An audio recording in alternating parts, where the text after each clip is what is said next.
Welcome to easy cooking Tamil. Hi friends, இன்றைக்கி நம்மளோட வீடியோவில் சுவையான மீன் குழம்பு எப்படி பண்ணுறது அப்படின்னு பார்க்கலாம். அதுக்கு முன்னாடி நம்மளோட சேனலில் நீங்கள் என்ன சப்ஸ்கிரைப் பண்ணலைன்னா ரெட் கலர் சப்ஸ்கிரைப் பட்டனை கிளிக் பண்ணி சப்ஸ்கிரைப் பண்ணுங்கள். கூடவே வேறு பெல் ஐக்கானையும் கிளிக் பண்ணிக்கோங்க. நாங்கள் அப்டேட் பண்ணுற வீடியோவை உடனுக்குடனே நோட்டிஃபிகேஷனில் தெரிஞ்சுக்கலாம். மீன் குழம்பு பண்ணுறதுக்கு என்னெல்லாம் தேவை அப்படின்னு பார்க்கலாம். பாருங்கள், நான் இன்றைக்கி பெரிய சைஸில் ஒரு ஃபிஷ் எடுத்து வச்சுருக்கிறேன். இது வந்து பீச்சிலே போய் அவங்க பிடிச்சிட்டு வந்த உடனே வாங்கிட்டு வந்த ஃபிஷ் தான் இது வந்து இங்கே பாறை மீன் அப்படின்னு சொல்லுவாங்க. இப்போ இதை நம்ம நல்லா க்ளீன் பண்ணிவிட்டு சின்ன சின்ன பீஸாக கட் பண்ணி எடுத்துக்கலாம்.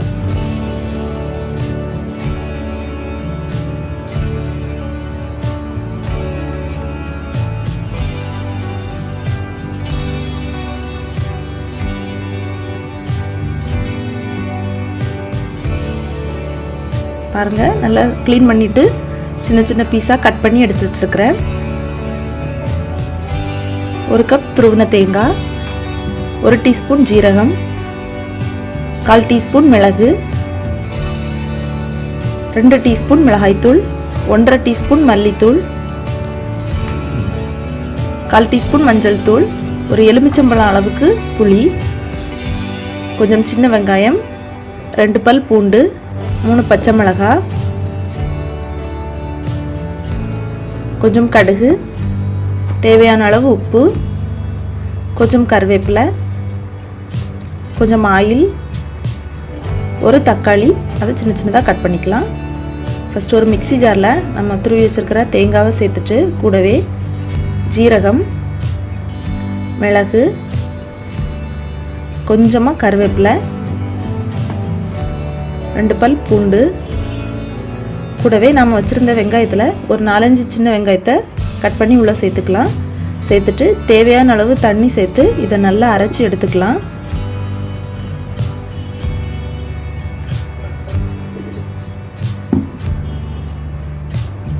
பாருங்கள், இந்த மாதிரி நல்லா நைஸாக அரைச்சி எடுத்துக்கணும். இப்போது ஒரு பேனில் நம்ம சுத்தம் பண்ணி வச்சுருந்த ஃபிஷ்ஷை உள்ளே சேர்த்துடலாம். சேர்த்துட்டு கூடவே நம்ம வெட்டி வச்சுருந்த தக்காளி, பச்சை மிளகாய், அப்புறம் நம்ம ரெடி பண்ணி வச்சுருக்கிற மசாலா அதை உள்ளே சேர்த்துடலாம்.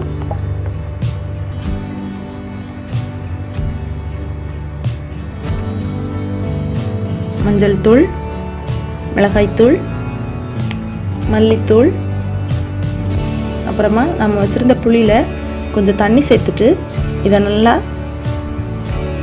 பிசைஞ்சு எடுத்துக்கலாம். அந்த புளியில் உள்ள அந்த தண்ணியெல்லாம் நம்ம மீன் குழம்புல சேர்த்துடலாம். சேர்த்துட்டு தேவையான அளவு தண்ணி ஆட் பண்ணிக்கோங்க. ஃபஸ்ட்டில் கொஞ்சம் குறைவாகவே சேர்த்துருக்குறேன் நான். இந்த ஒரு வாட்டி நல்லா கிளறி விட்டுக்கலாம்.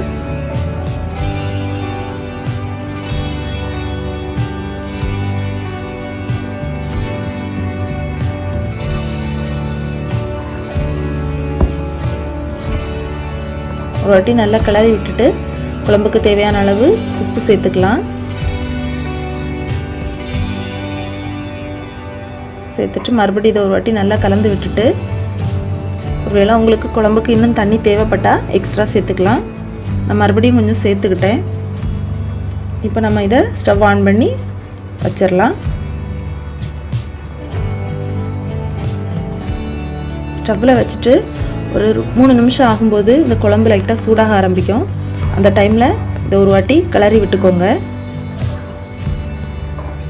மசாலா ஏதாவது ஒரு வேளை துண்டு இருந்துச்சுன்னா அது இந்த மாதிரி நம்ம ஒரு வாட்டி கிளறி விடும்போது கரைஞ்சிரும்.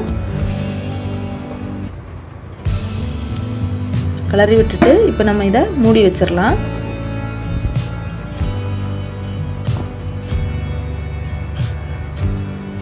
நல்லா கொதிக்கிற மாதிரி சவுண்டு கேட்கும்.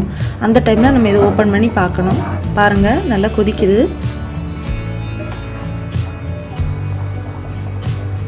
ஒரு 7 நிமிஷம் ஆயிருக்கு. இந்த டைமில் நீங்கள் குழம்புக்கு உப்பு டேஸ்ட் பார்த்துட்டு தேவைப்பட்டால் இன்னும் உப்பு சேர்த்துக்கலாம். எனக்கு உப்பு கொஞ்சம் தேவைப்படுது, அதனால் நான் கொஞ்சம் சேர்த்துக்கிறேன்.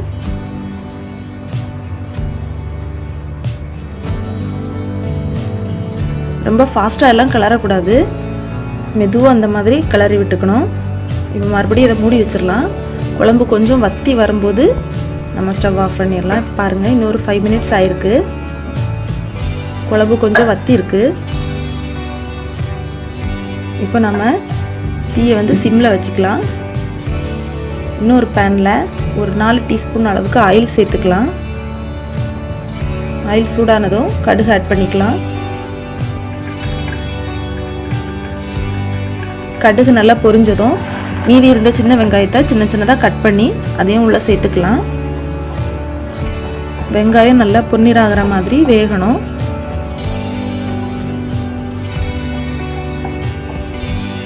பாருங்கள், தீயை வந்து சிம்லேயே வச்சுருக்கிறேன்.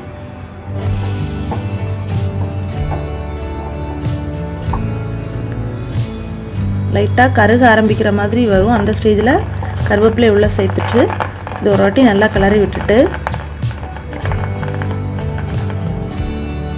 இப்போ நம்ம இதை மீன் குழம்புல சேர்த்துடலாம்.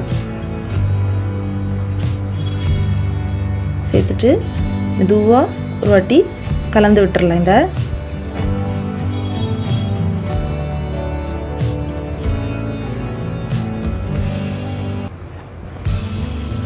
அவ்வளோதான், நம்மளுடைய மீன் குழம்பு ரெடி ஆயிடுச்சு. பாருங்கள், நல்லா சூப்பராக வெந்திருக்கு. ரொம்ப வாசனையாக இருக்குது.